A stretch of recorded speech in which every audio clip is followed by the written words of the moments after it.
So Lafayette came here in 1825, early April. What kind of a town was Cahawba? Well, you have to realize in 1819, when they voted to say this was going to be the capital, there was absolutely nothing here.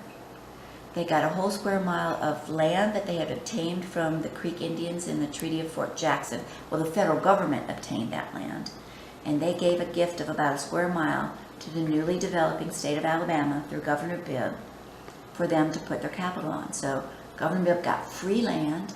He then drew up a town plan in the middle of nowhere and had an auction for those lots.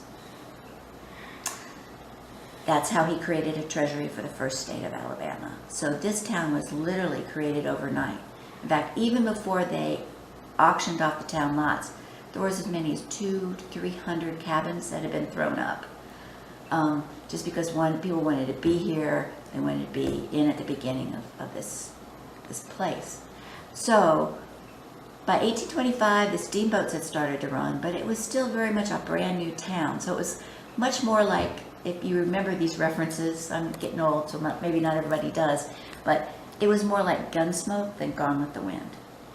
In fact, the editor of the newspaper would say women and children should stay at home at night because of the gunplay in the streets. So very much a frontier capital. And when we, again, frontier, we're not talking about glorious antebellum homes. No, a lot of people have heard about Cahawba and seen pictures.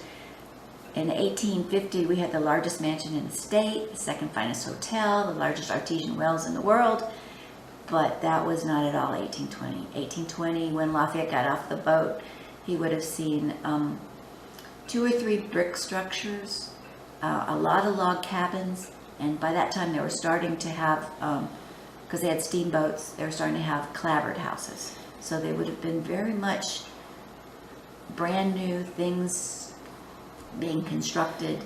It was a frontier settlement, very crude and kind of rude, but the people who are so excited about Lafayette coming, they, I'm sure they painted everything. I know they did the State House, they replastered it and painted it and washed down all the windows, and they were looking so much forward to seeing this great hero of the Revolution.